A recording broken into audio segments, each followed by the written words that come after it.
All right. So today I want to say 3 reading spaces scheduled, and I'm going to try to make all of them. So this one is going to be just the regular 1 hour reading. And we're reading from Black Awakening in Capitalist America. I'm just going to dive right into it. All right. So I'm on page 235. The PDF is in the Jumbotron, and so are the previous threads. Lockheed's experience has been corroborated by other companies which have launched similar programs. Both the Ford Motor Company and General Motors, to name two, have hired and trained hundreds of so-called unemployables and have found them to be among their more loyal employees. The explanation for this phenomenon is relatively simple. The hardcore training programs are far more than mere technical training courses. The trainee's personal habits are carefully and skillfully reshaped, and he is taught socially acceptable methods of resolving ordinary personal problems. In a word, these programs perform the same socializing function as do the public schools of shaping and programming individuals to fit into slots in the economy and society at large. Since most, if not all, of the hardcore unemployed are school dropouts, their socialization is incomplete, and this goes a long way towards explaining their lack of motivation and inability to find and hold jobs. If a corporation assumes the burden of completing the socialization process, then in all likelihood, the trainee will identify with that company. The average ghetto school child does not identify with the school because there is no immediate and positive reason for him to do so. School is a boring and unpleasant experience which the child must endure, but an adult in a training program receives tangible rewards in the forms of a training allowance or wages and the expectation of a job at the end of the course. The rewards cannot help but facilitate the individual's identification with the company, especially in view of the low self-esteem such as a person is likely to have. Real quick, so the way these training programs look like today, especially in the field I'm in, I'm watching operators who have 10 to 20 years experience when their plants shut down and go over to new plants or the work is drying up in their area and they go shopping around for employment, they have to apply for apprenticeships.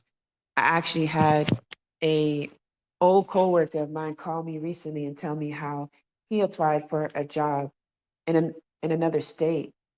And they were like, oh yeah, you have over 15 years of operator experience within the petroleum field, but you don't have enough to be a technician, but you are qualified for this position as an apprentice. And if anyone knows an apprentice is, that's usually people right out of trade school, not 15 to 20 years experience. But again, it's about the socialization process because in the apprenticeship program, as you all know, like you're at the bottom of the run, getting mistreated by everybody. And it's a socialization process. And again, that socialization process helps ties you to that company. You become loyal and you feel indebted to that company. They're doing it now and to this day and literally recycling people through this socialization process. So people who have, again, those decades of experience are now finding themselves in entry level positions. And that's across the board.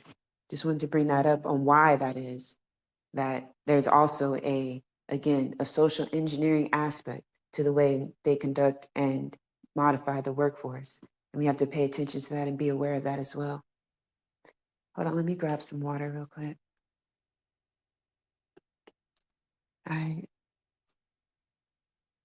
Okay, but an adult already read that part. Thus, the training programs are the propaganda equivalent of management training courses for budding executives.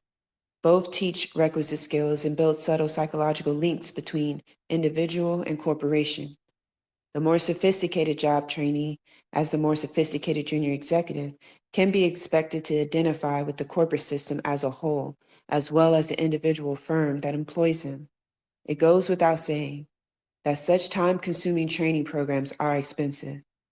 If the company had to foot the entire bill, these programs probably never would have materialized. But the federal government is picking up most of the tab, including costs for transportation services, healthcare, and special counseling. Another innovation in the process of incorporating so-called unemployables into the economy is seen in special on-the-job training programs. For example, an organization known as the Board for Fundamental Education can be hired by a company to teach its low-level workers reading, writing, spelling, arithmetic, and basic English grammar with texts that relate these subjects to the employee's job. BFE offers claims that such on-the-job schooling, followed by upgrading successful pupils, is cheaper for a company than seeking out and screening dozens of applicants for a middle-level job. BFE, which was founded in 1948, says that it has trained more than 80,000 workers and has been so successful that it has spawned a competitor called Mind, Inc. The latter firm is specifically in the market of training unemployables. In its sales pitch, it tells prospective client companies that it can bring the rejected and disadvantaged up to employment standards for less money than it would cost these companies to advertise for, interview, select, and test the average non-professional worker. Mine was set up in 1966 and already has more than 50 customers, including such giants as IBM, Procter & Gamble, Crown Zellerbach, and Chrysler. The enterprising company expects to be doing a $10 million a year business by 1971. In its initial flush of enthusiasm, the business press intended to describe the new job training programs in glowing phrases.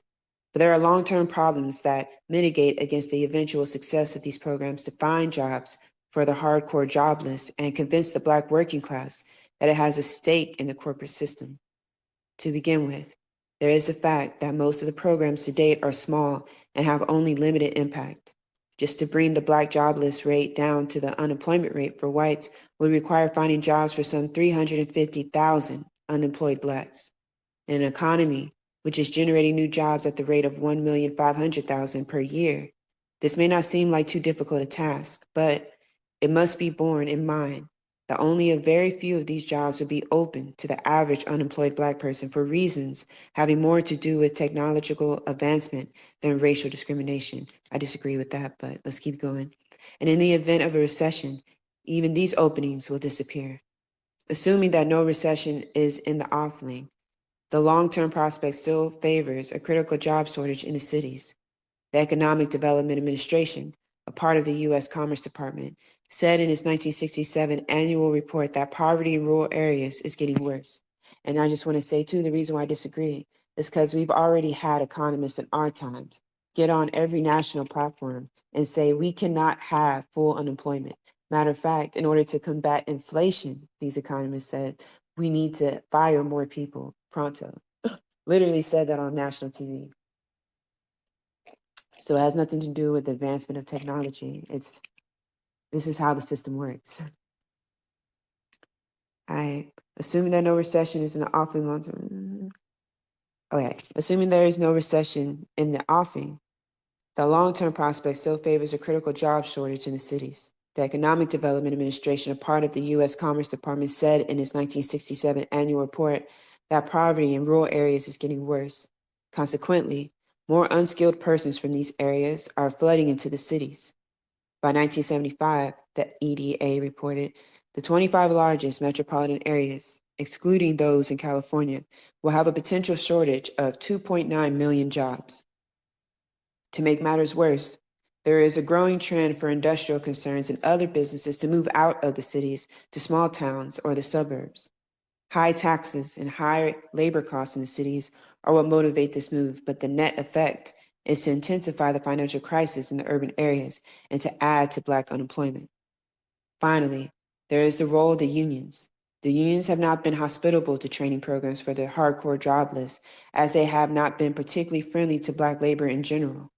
The unfriendly attitude toward Black workers supposedly stems from the period when the labor movement was in its youth and Black workers sometimes were brought in as strike breakers.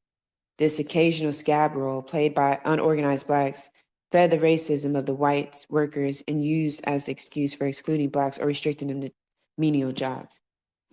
Again, I disagree with him here too. I'm going to make a list of books about Black folks in the unions and in the labor movements, and they detail like what happened. That racism always existed. It wasn't because like the whites, the crackers and the old bays were on the side of righteousness for labor rights, and these wayward Negroes just came in and disrupted because they were so desperate for work. So therefore I hated you because of that action. No, that's not how that happened. So I'm going to make a thread of 5 books, Black authors, that detail the labor movements, the rights, and the racial tensions of those times. And they're actually really good, easy reads. So I'll make that available too. Today, with blue-collar jobs declining in some industries, notably steel, and just barely holding steady in others, the unions have adopted a tacit policy of viewing hardcore jobless, especially members of minority groups, as economic enemies. Labor leaders increasingly stress the need for protecting and preserving the existing jobs held by union members. The unemployed are seen as a great mass of potential strikebreakers and scabs, ready on a moment's notice to take the union member's job and upset the wage scales for which the unions have so bitterly fought. That this narrow-minded policy is ultimately self-destructive seemingly has not occurred to most union leaders and their rank-and-file followers. Their sole concern, apparently, is to protect what they have and to let the future take care of itself. The labor unions perceive the advance of automation and mechanization as a threat to their interests, but the union leaders, once militant fighters for social change, have no program other than a panicky, defensive reaction for meeting these challenges. Pleas to labor leaders to organize the jobless go unheeded as the unions watch their power base eroded. The prospect of their eventual impotence seems ever more certain. The growing interest in programs for unemployed Black workers has been accompanied by increasing public discussions of various income maintenance schemes. The National Advisory Commission on Civil Disorders, in its report, recommended that consideration be given to setting up what is called a national system of income supplementation. Such a system will provide a minimum income for persons who cannot work and also provide for those who can work or who do work any necessary supplements in such a way as to develop incentives for fuller employment. The idea of some kind of guaranteed minimum income program has won support from such quarters as former Vice President Hubert Humphrey, Senator Eugene McCarthy, and a business group appointed by New York Governor Nelson Rockefeller. Such a program was one of the original demands of the Poor People's Campaign, and the general concept has been endorsed by spokesmen for both the political left and the political right. The Office of Economic Opportunity has launched a $4 million pilot project in several New Jersey cities designed to test the feasibility of a guaranteed annual income program. The guaranteed income proposal fits into the corporate scheme of ghetto pacification in that it would provide a simplified, centrally administered system which could replace the present cumbersome and grossly inefficient welfare bureaucracy. I just want to say real quick, sometimes in reading these types of books, it is so packed with so much detail that you wonder how it applies or where the point is. This is where I myself have to practice patience because how Robert Allen writes is, again, he writes with so much detail that he wants you to know every little thing that happened in between before we get to the point on like why this happens and what Black awakening looks like. So on these parts, we have to just be patient and power through. I just wanted to say that. The guaranteed income proposal fits into the corporate scheme of ghetto pacification in that it would provide a simplified, centrally administered system which could replace the present cumbersome and grossly insufficient welfare bureaucracy. Insofar as the system would make an audited payments to those for whom no jobs are available, as well as to those who simply cannot work, it would also constitute a means for exercising a minimum of control over those of the unemployed, not enrolled in training programs or otherwise engaged in activities that would subject them to constraints requiring conformity to social norms. These persons would be given a living allowance and, as in the welfare system, the tacit threat of withdrawing this allowance could be used to deter them from engaging in what is deemed antisocial behavior. Of course, these are not the usual reasons given when advocates of income maintenance programs discuss the subject. Public discussion centers around the contention that a guaranteed income would, 1, eliminate the need for the present costly, disorganized, and redundant welfare bureaucracy, and 2, by providing uniform payments, it would discourage the indigent from moving from poverty-stricken rural areas to the cities in order to get on the better-paying welfare rolls of the metropolis. The reform-minded will point out that a guaranteed income system would hopefully also remove some of the features of the welfare system that are disruptive of family life. Oh, sorry, I just got a DM from Dancing Tree, our elder, one of my favorite people. Hold on real quick. I got someone at the door.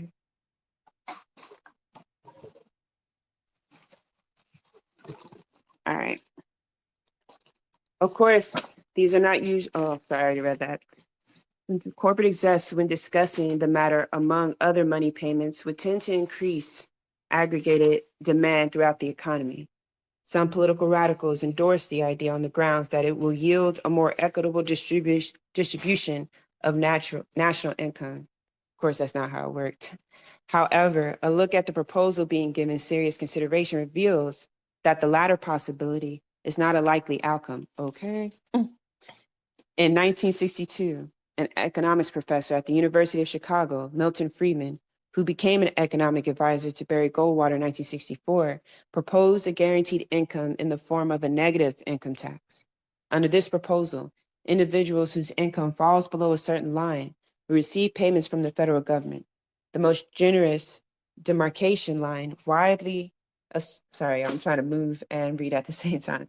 Under this proposal, individuals whose incomes falls below a certain line would receive payments from the federal government. The most generous demarcation line widely accepted is the poverty line, approximately $3,000 for a family of four. In theory, the negative income tax program would simply rebate to every poor family in the entire difference between its reported earnings and the demarcation line. A family with an income of $2,000 would thus receive a check for $1,000 from the government. However, proponents of the plan fear that this procedure would not provide the poor with any incentive for working. They would simply sit at home doing nothing and collect $3,000 every year. I hate capitalism. To counter the presumed endowment characteristics of the poor and get them out to employment offices, the Freeman Plan calls for the government to pay only half the difference between earnings and the poverty line. Hence, a family of four with no income would get only $1,500. If the same family earned $2,000, it would receive a payment of $500, making a total of $2,500. So basically what I just read is that they created these welfare programs and said, okay, we know people don't have access to resources and don't have money and don't have access to job to get resources. So we'll create a program to like to supplement that, not to close the gap, but just to quell riots so that they won't riot. Let's give them just enough crumbs so that they won't come kill us in our sleep. And then they're like, but wait, if we give them too many crumbs, they won't work and slave for us as hard as we need them to get maximum profits out of their labor. So then the next person's like, well, this is what we'll do. Well, we'll give them half of the crumbs we were going to give them. And that way we can assure that they'll still show up for work or they'll still slave for us. And then plus won't kill us in our sleep. So that's basically what happens. So what I'm saying in short is that they create the conditions in which you need their help, not even their help, in which you need the crumbs. And then even those crumbs, they're rationing off to you. That's some sick shit. Not only do they exploit our labor, genocide us, repress us, and then the little crumbs that they do give back of our own like labor, our own what we generate, the profits that we generate for these corporations, they give us a little back, but then also cut that in half and say, not too much. You know how y'all get when y'all get full, y'all won't show up for work in the morning. Just wild shit, so sick. Man, I'm reading this shit again. I don't get how people like see what's going on and don't want to burn every fucking thing down. But let's continue. Only got an hour for this one. So to counter the presumed, okay, here it is. The Friedman Plan would cost from $3 to $5 billion a year. At present, nearly $8 billion is spent on the welfare system, including almost $1 billion just for administrative costs. A slightly more generous negative income tax plan proposed in 1965 by James Tobin, a former member of President Kennedy's Council of Economic Advisors, will cost $7 to $8 billion per year. The Friedman and Tobin plans are apparently the only guaranteed income proposals being given serious consideration, since neither of them would cost any more than the present welfare system, which they would partially or totally replace. it is evident that their implementation certainly would not be accompanied by any significant redistribution of national income. On the contrary, their primary purpose is to simplify the maintenance at current income levels of the underclass of welfare recipients. If the goal were not simply to maintain the poor in their poverty, but to lift them out of it, then a drastic redistribution of income would be required. The federal poverty line is based on the U.S. Department of Agriculture's lowest cost economy diet. But only 23% of those who spend no more than the low cost amount have a nutritionally adequate diet. The USDA has devised a moderate cost plan, which would cost something more than $8,000 for a family of four. The Bureau of Labor Statistics calculates that a modest but adequate living for an urban family of four, which would allow for more than mere physical survival but less than the American standard of living, would require an income of about the same amount. However, a guaranteed income of $8,000 for such families would cost an estimated $200 billion per year and would necessitate payments to a majority of the people in the country. Obviously, such a proposal is not going to receive very serious attention from public spokesmen or business leaders, other than a passing comment to the effect that it is totally infeasible within the present economic framework. But the above does begin to convey some idea of the massive redistribution of income and resources that would be required just to guarantee every American citizen a modest standard of living. The reason why I'm using my tone inflection is because I wanted to hit, because this is what is required just for us to have a slightly better living condition, just a slightly. So imagine what we need to do in order to live to our fullest potential. We have to tear the system down, even to get crumbs. They're telling us that that is not feasible. We have to cut those, we have to even divide those crumbs up amongst y'all if we're going to keep this empire standing. And you got to be okay with that, with your own enslavement. So again, when we talk about like freedom and all those things, what does it look like?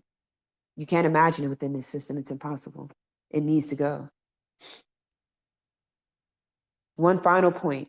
The great interest in urban problems, which was triggered by the Black revolts and reminiscent of the newfound interest in Latin America, which followed the Cuban Revolution. In both cases, the emergence of a revolutionary situation engendered a flurry of concern and activity in the American power structure. In both cases, this activity resulted in a glowing program of reforms designed to counter the drift toward revolution. In the case of Latin America, these reforms have already proved to be little more than such verbiage. The Alliance for Progress, which was to be the vehicle for the new reforms in Latin America, was launched by President Kennedy in 1961. Let us transform the American continent into a vast crucible of revolutionary ideas and efforts, Kennedy declared. It was certainly true that Latin America was in dire need of a social revolution, occupying 16% of the habitable land mass of the world and containing only 6% of the world's population. Latin America is an area richly endowed with natural resources and a generally favorable climate. Yet, with an annual per capita income of less than $200, it easily qualifies as one of the world's underdeveloped regions. Presently, less than 5% of the arable land is under cultivation, and this is largely on one crop, large landholdings. This is almost a total absence of diversified farming, with vegetables and beef being virtually non-existent for local consumption, except in Argentina. 1/10 of the population owns 90% of the land. 1/10 of the population owns 90% of the land, and it has been estimated that the highest income group consumes at a rate 15 times higher than lower income groups. The large landowners constitute a semi-feudal oligarchy that totally dominates the economic and political life of the Latin American countries. To the oligarchs, reform and revolution amount to the same thing, an assault against their power and property, and both are to be avoided. But the alliance was supposed to initiate reforms in order to avert violent revolution. As it developed, the harsh light of political reality exposed this empty rhetoric of reform. Basically, what he's describing is when Kennedy was talking about we must be revolutionary and using the terms of militants of the time, co-opting those terms, he then garnered the affection of the people, and which is why today, if you hear people talk about JFK, it's with reverence. Instead of looking at him as the same imperialist pig as all of these presidents, we somehow look at him as the good one. And with that rhetoric that he co-opted and with that rebranding he was able to do, and the people buying into it, hook, line, and sinker for the most part, even now after his fucking death. I hope he rests in peace. That even now, right, he was able to, well, not now, I'm sorry, even back then he was able to use that again to usher in reforms to help maintain empire. That is his job. And we have to understand that's a job for anybody sitting on the chair of empire as president, as any kind of politician. Their job is to maintain empire, not set you free, not listen to your concerns, none of that. There are overseers. That is a managerial class. They're supposed to make sure that when you act up, rightfully so, because of the conditions getting worse, because of global genocide happening, that their job is to then flood in reform programs that will give you crumbs so that you can, and you know why that's so sinister? I just thought of that. It's because those crumbs, the way we react is how we're supposed to react. Because if we're sitting here deprived of resources and someone gives you a little something, of course someone will take it because they want to live. And they use that in order to like pacify you and then again hold you hostage and say, hey, if you want more, if you want a better if you want more concessions under this system, well, then you have to be a part of this system, and you have to reject anything that jeopardizes, and you need to kill anything that jeopardizes. And that's how you get people turning against each other. And that's how you get people looking at revolutionaries as terrorists and resistance fighters as rebel rousers and people who need to be jailed and criminalized and tortured and blown away, because now you jeopardize me getting my next crumb. But if we understood how the system works, if those revolutionaries are killed, after all dissent is quelled and squashed, well, guess what? You will get no more crumbs because you have no one fighting for your liberation, no one threatening the system. So now the system can act with impunity and do everything it was going to do to you in the first place. That's why you always have to be on the side of resistance and revolution. This system will kill you. That is what it's meant for. Don't get fooled by the crumbs and the concessions. And I say that especially for people in the imperial core, because as we see people protesting for Palestine, people are now becoming more aware too of Sudan and what's going on in the Congo as well, and other parts of the global south that we don't give attention to at all. What's going on in Tigray that many of us don't talk about. What's going on in West Papua that we don't talk about. Haiti getting, reinvaded right now, we don't talk about. But I say that to say, as those things are simultaneously going on and we start talking about them more, people in the imperial court, we have to remember that they're going to give us all kind of concessions, reasons to look away. They'll pat us on the back and tell us, oh, y'all are such good people for protesting and standing in the street with signs. You are the true revolutionaries. While they keep carpet bombing the people that you're supposed to be protesting for, while they keep starving them out, while they decimate their hospitals so that they can't heal themselves and that the injured can die faster, so that there cannot be no one newborn there because now the women have no safe place to have babies. And if anyone is sick, they will die because they have no medicine and no aid. All that will simultaneously happen while protests are happening and while the imperial court is telling you're good, you're doing a good job. Then they'll give you concessions. All of a sudden, we'll start seeing little things and watch that happen. It happens like clockwork. Don't get distracted by those things. Sorry, I went on a tangent. Let me finish because I only have an hour for this one. But the alliance was supposed to initiate reforms in order to avert violent revolution. As it's developed, the harsh light of political reality exposed this empty rhetoric of reform. A key alliance program was to be land reform. This was a necessary starting point for further changes.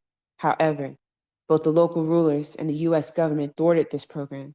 Either nothing was done, or, as in Venezuela, was one of the most heralded land reform programs was undertaken. It amounted mainly to a resettlement program, which did not involve the breakup of large estates and did not break the tyrannical political power of the oligarchs. Any hope of serious land reform was further undermined by a section of the U.S. Foreign Assistance Act of 1962, which is designed to preclude any radical land or tax reform aimed at U.S. corporations abroad. Okay, I'm going to try not to go on a tangent, but I just have to say that is why we say America must fall. People keep thinking like, oh, America is poking its nose where it doesn't belong. Like, no, America literally orchestrates and making it possible for any people in any part of the land to be free, especially where their corporate interests lie. They're like, nah, what y'all talking about freedom? Where? That's not happening on my watch. That's literally what America tells the world. And we're trying to like wrestle with whether it's America the bad guys in this. Yes, niggas, we should know this already. Like, this is too long. We're too far in this game for us to still be questioning these things. So as us in the imperial core, a part of this genocidal system, also being repressed by it, then what is our role? What are we supposed to be doing now? Is a question I was asking myself over and over last night. What the fuck are we supposed to be doing? I won't go on too long of a tangent. Let me keep going. But since American companies have large land holdings and investments in every important area of Latin America, such an injunction necessarily diminishes any possibility of real reform.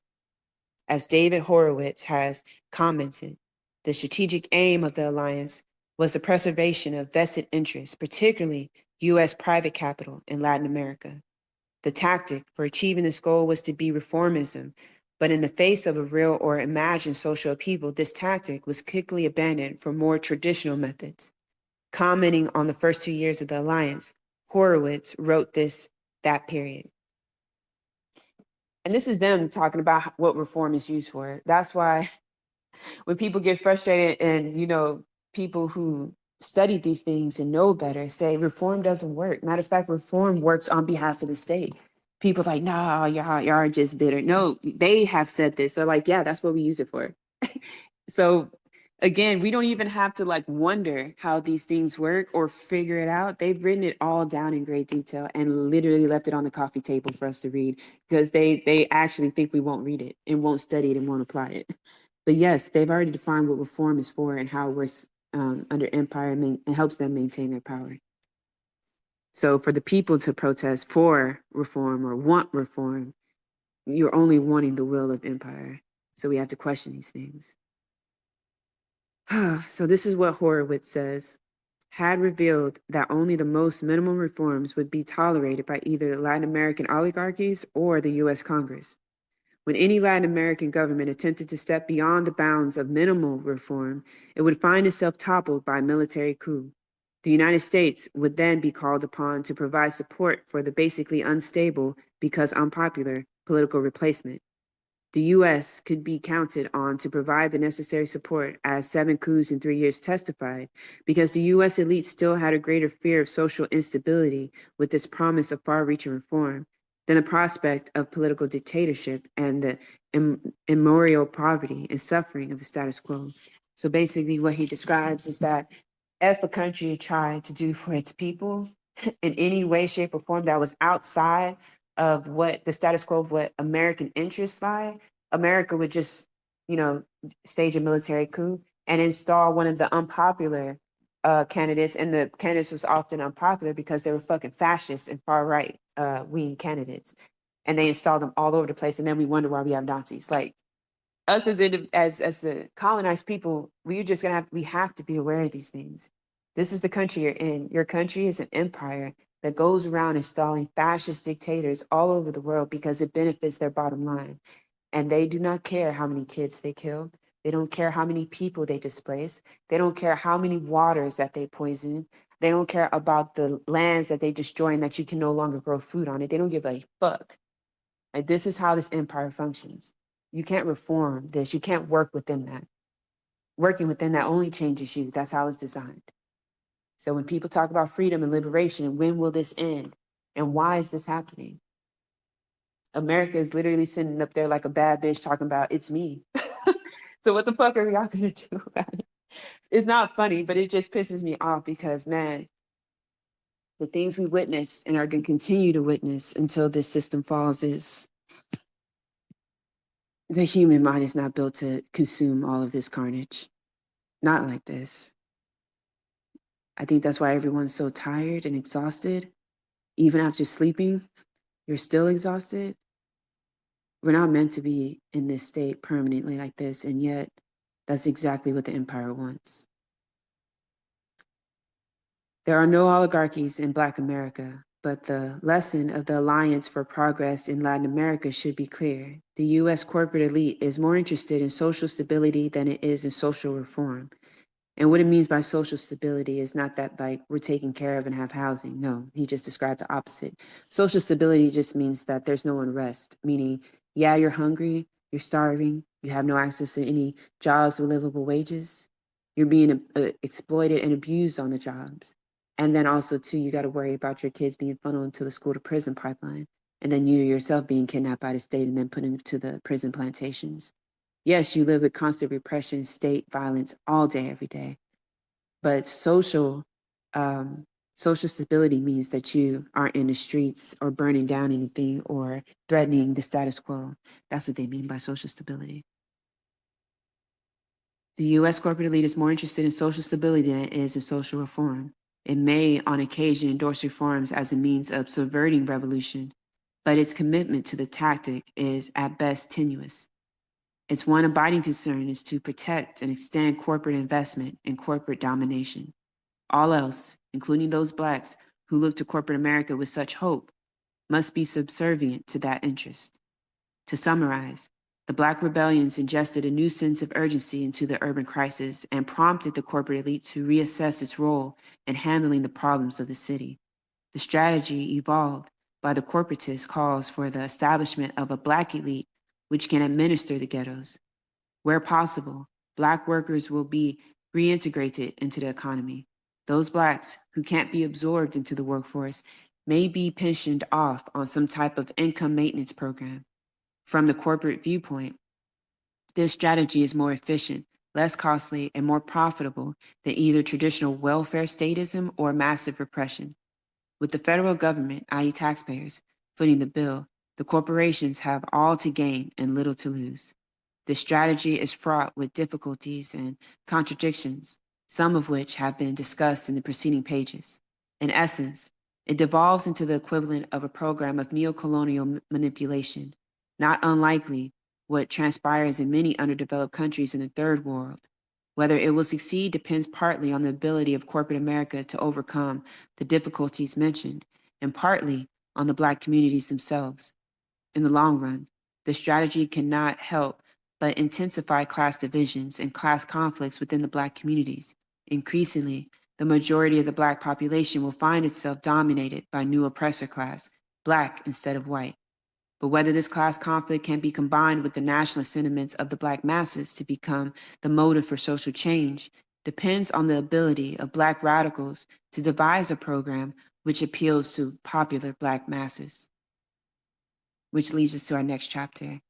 So I have about 20 minutes. So I'm going to go 20 minutes into this chapter. It's called Black Radicals, Rhetoric, and Reality. In view of the preceding analysis of the co-optation of the Black Power moderates, the question naturally arises whether the Black Power militants, the Black radicals, have produced a more penetrating analysis of the problem and constructed a program around which the masses of Black people can be organized. Or are they little more than angry voices of anarchist descendant, the playthings of the mass media? An examination of key figures and organizations in the militant wing of the Black Power movement should yield valuable insights into this matter. In an earlier chapter, it was contended that the basic ideological foundation of the militant Black movement was laid by Malcolm X. He sought to establish an intellectual framework for revolutionary Black nationalism by weaving into an integrated whole a series of disjointed ideas. Real quick. So I have a space that's going to be one of those late night spaces that I do just to get the PDFs on recording so people can go back and listen to it like Chu says, like a podcast anytime. So that space that's why it's late at night. And I'm trying to pop out more reading spaces, but I say that to say that tonight at 11 p.m. Central Time, I'm going to be reading a book called The Tenets of Revolutionary Black Nationalism. And the reason why is because a lot of people hear these terms, and some of people got introduced to these terms on Twitter and have a very skewed idea of what these things are, what Black nationalism is, what Pan-Africanism is, what communism is, what socialism is. Well, a lot of these terms that we hear and we see on our timeline, we have a lot of people haven't gotten the chance and don't have the community to sit and work these things out to fully understand what these things mean. So I'm going to try to have more spaces and also make more PDFs available.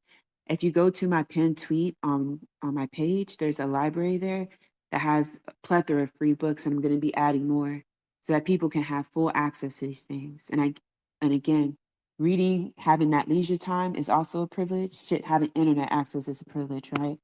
So again, if you can share these things with people you know, play them for people you know in ways that they can be able to access them, or print out these PDFs and make a little free library in your community so that they can be able to take them. That's ways in which we can get this information out so people can be began the political education process in knowing and understanding. It does a lot of good to be able to analyze what's going on around you so that you won't feel as lost and you won't feel as lonely. And it also helps affirm those who are, critically looking at things going on and saying this shit ain't right. When you read these books and these texts, you'll be like, oh shit, I'm right in looking at these things and calling America a white settler colonial state. I'm right in understanding that using violence as a tool of self-defense and self-determination is intelligent and it should be used. And that there's a reason why we get taught to do otherwise. So I say all that to say that tonight I'm going to be talking about Black nationalism, which is what he's talking about. Malcolm X is like the foundation of.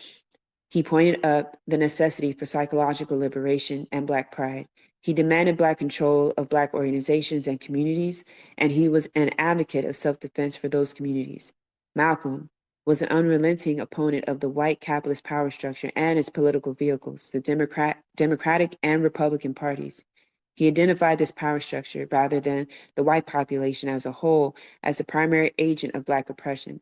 To counter this power structure, he called for independent Black political action. Finally, Malcolm identified the condition of Black people in the United States as domestic colonialism, explicitly calling for an aggressive internationalism among all colonial peoples if any of them are to be truly liberated. But Malcolm's ideas were not evenly assimilated throughout the Black movement. Some failed to understand him or deliberately misrepresented what he said. Others took one idea, such as cultural nationalism, and inflated it out of proportion. Still, others vacillated and seemingly uncertain of what they were about or where they wanted to go. Hold on real quick, let me get water. Stokely Carmichael, for example. I don't know why he doesn't call him Kwame Ture, and I keep running across that. Stokely Carmichael, for example, never moved beyond ambiguity. Oh, because he don't like this guy. Yo, sometimes his words were those of a reformer who only wanted to adjust the social system and make it work better. Sometimes he sounded like a committed revolutionary who sought to topple the whole system. On another occasions, he managed to give the remarkable impression of being at once a reformer and a revolutionary. His book, Black Power, was largely an essay in liberal reformism calling for broadening participation by Blacks in the economic and political structures of the country. True, there were vague references to new structures, but these were not spelled out. The only radical departure in the book was its advocacy of independent politics. Carmichael and Hamilton analyzed the experience of the Mississippi Freedom Democratic Party in 1964 and concluded that it was necessary to build new forms outside the Democratic Party. The Lowndes County Freedom Party and the model they offer of such a new reform. One reason why Carmichael's book was reformist and not revolutionary was that he and his co-author refused to examine the American capitalist system and to present an analysis of that system within the framework of the larger international context. Yet, at the very moment that this book was coming off the presses, Carmichael was in Cuba attending a conference of the Organization of Latin American Solidarity. He told the OLAS delegates that the problems of Black people in the United States were an inherent part of the capitalist system and therefore could not be alleviated within that system. American capitalism had created a system of domestic colonialism, he said, and the struggle for Black power in this country, the United States, is the struggle to free these colonies from external domination. But we do not seek to create communities where, in place of white rulers, Black rulers control the lives of Black masses and where Black money goes into the pockets of a few Blacks. We want to see it go into the communal pocket.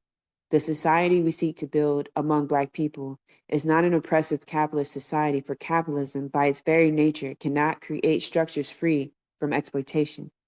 We are fighting for the redistribution of wealth and for the end of private property inside the United States. It should be borne in mind that this statement was made at a time when CORE and other groups were drifting toward Black capitalism. It was apparently intended to counter this drift and to make explicit the revolutionary implications of Black power. However, the substance and meaning of the speech was not widely reported in this country. The speech was later printed and distributed, but still had only limited impact. Carmichael linked racism and exploitation, terming them the horns of the bull that seeks to gore us, of A two-pronged counter strategy was necessary, he continued. Even if we destroy racism, we would not necessarily destroy exploitation. Thus, we must constantly launch a two-pronged attack. We must constantly keep our eyes on both of the bull's horns. On another occasion in Cuba, Carmichael explained his understanding of the relationship between racism and exploitation.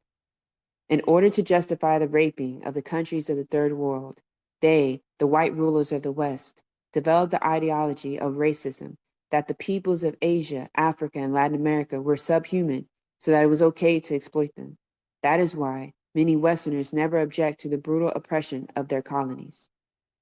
It was in Havana that Carmichael, apparently enamored of the Latin American revolutionaries who had gathered there, first made his now well-known remarks on urban guerrilla warfare. At a press conference, he was asked whether Black liberation would involve the use of aggressive violence. Until last year, it was a question of self-defense, he answered. The line between defensive and offensive violence is very thin.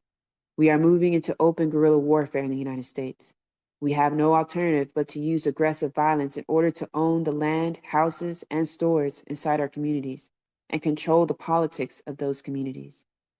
The statement was reflective also of the continuing shift in SNCC's orientation. Rap Brown, who succeeded Carmichael as SNCC's chairman, soon became the nation's leading advocate of Blacks arming themselves. We are at war, Brown told a New York crowd. We are caught behind enemy lines and you better get yourself some guns. When he returned to this country after visiting Cuba, several African countries, North Vietnam and Europe, Carmichael began organizing Black United Fronts, the first of which was set up in Washington, D.C. in its structure. The United Front was to include every sector of the Black community.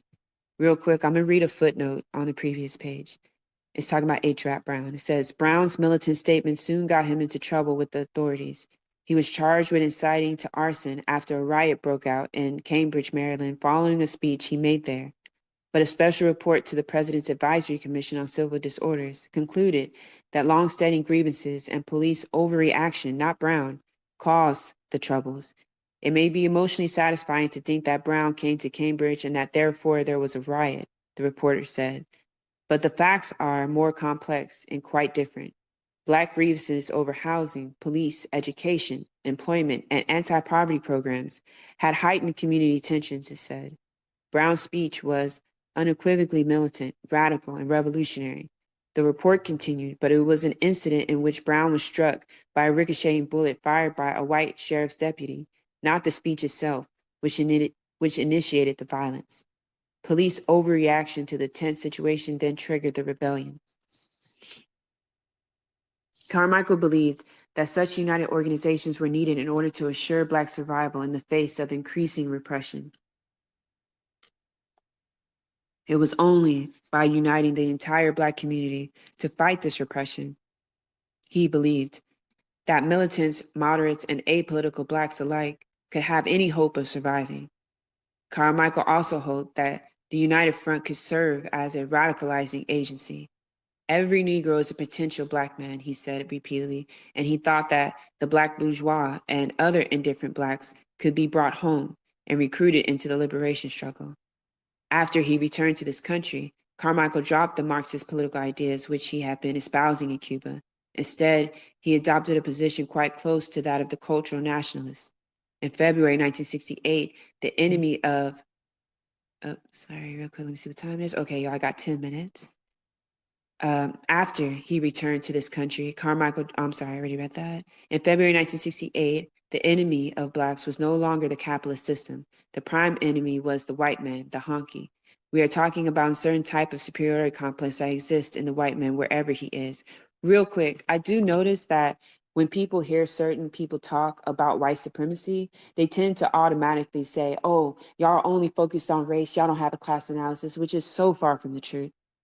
So I tend to side-eye people who do that shit, who hear people talk about white supremacy, who talk about, yes, you cannot talk about capitalism, exploitation, imperialism, and all forms of these oppressive systems without talking about the umbrella in which it exists under, which is white hegemony and white supremacy. When people refuse to grapple with that, that automatically is a red flag to me and tells me you're not about full liberation.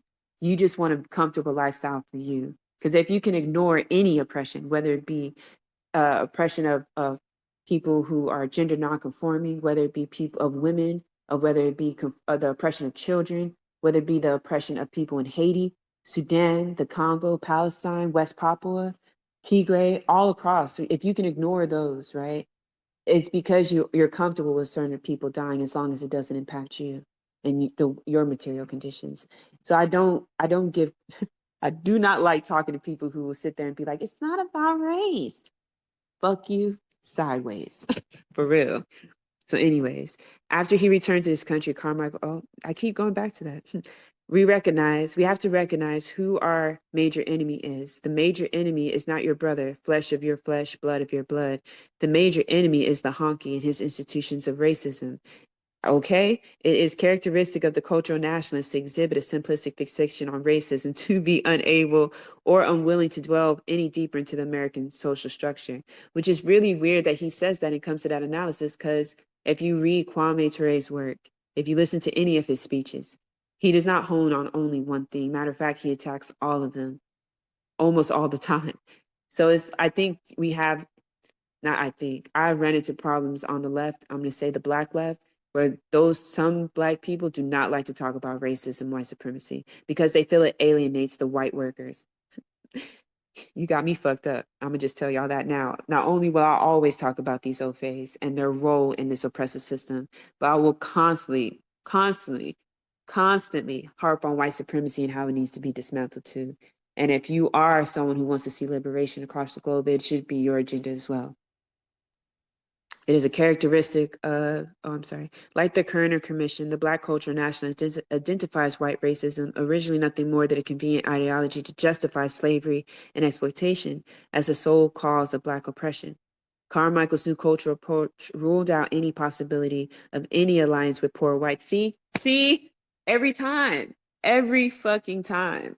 I'm sorry, y'all. We only have 20 minutes, so I'll keep going. When you talk about alliance, Carmichael's new cultural approach ruled out any possibility of an alliance with poor whites. Boohoo. When you talk about alliances, you recognize that you form alliances with people who are trying to rebuild their culture, trying to rebuild their history, trying to rebuild their dignity. People who are fighting for their humanity. Poor white people are not fighting for their humanity. They're fighting for more money. There are a lot of poor white people in this country. You ain't seen none of them rebel yet, have you? Why is it that Black people are rebelling? Do you think it's just poor jobs? Don't believe that junk. The honky is running down. It's not poor jobs. It's a question of people finding their culture, their nature, and fighting for their humanity. A few months later, Carmichael returned to the formulation he had employed in Cuba. He told a West Coast audience that Black people in this country are fighting against two evil systems, racism and capitalism. You just quote the man talking about, having a class analysis along with having a racial analysis, and then said he's missing one. This guy, Robert Allen, gets on my whole nerves, but we're going to keep reading his work. He told a West Coast audience that Black people in this country are fighting against two evil systems, racism and capitalism, or imperialism. He named three. In a speech in Oakland, he was even more explicit. The government of the United States of America is racist and imperialist. This is Kwame Ture talking in America, by the way. Robert Allen previously just said when he got to America, he dropped this. But then now in the following pages, he's like saying how actually he didn't drop it. This dude is so all over the place. Therefore, we are fighting the government of the United States of America. He castigated the advocates of Black capitalism. All these people want is a piece of the American pie as it is, in which they would impose Black capitalists on us. And we say the whole rotten system, root and branch, must be changed to wipe out the racist climate in this land. How did Carmichael propose to restructure the system? This again was not altogether clear. In early 1968, he aligned himself with those Black militants who are suspicious of socialism. The ideologies of communism and socialism speak to class structure. They speak to people who oppress people from the top down to the bottom. We are not just facing exploitation. We are facing something much more important, because we are the victims of racism. Neither communism nor socialism speaks to the problems of racism, and racism for Black people in this country is far more important than exploitation. But by the summer of that year, Carmichael had again decided that racism and exploitation were interlocked and could not be dealt with as separate and unrelated social phenomena.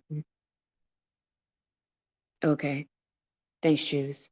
So I'm going to go ahead and stop here. It's on page 252. And again, we're on the chapter of Black radicals, rhetoric, and reality.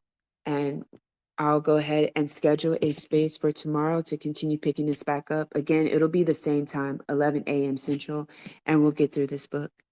And also, too, at 1 o'clock, I'm going to be reading. I'm going to be reading Empire. Oh, wait, let me look to see what I named it. My bad. Let's see. I named it Against Empire. That's the book by Michael Perrin. I'm sorry, I say all names wrong. I have a horrible speech impediment, but it's called Against Empire. And so this one is not going to be an hour space. This book is fairly short. I'm going to try to get through it all through one sitting. It's very easy to digest, so I shouldn't go off on too many of my tangents. So we should be able to get through this fairly quickly. And then tomorrow at 1 o'clock, we're going to be reading a book about that's also called The CIA, Psychological Operations and Guerrilla Warfare. And I'm going to try to get through that whole book as well tomorrow at 1. So the next series of books are going to be about empire and guerrilla warfare to get people more familiar with these things and to see that there's actually a very well thought out framework to these struggles. And that when people tell you that, oh, you're talking about revolution and it's just folly. No, these are very well thought out theories, frameworks, and things that we can actually put into practice. And you'll be surprised and how much ground that is covered by just regular, ordinary people who said enough was enough and that they want to die on their feet instead of live on their knees. So we're going to revisit their work and we're going to study them together. And we're going to approach this as a communal practice of political education. So I'll end by saying, like, I appreciate everyone coming. The PDFs, again, are on my timeline, but they're also in the library. Feel free to share and print them and distribute them as much as possible. Information is very important in this time, and we can't solely rely on the internet, because as we see in many people who have been repressed globally across the South, the global South, is that internet can be cut off just like that. So let's use the resources we have and spread them, and also the resources also each other. Let's learn and analyze and break this down together so we can not only analyze our material conditions, but build a sustainable solution and resistance towards what's coming. So take care of each other and let's get free.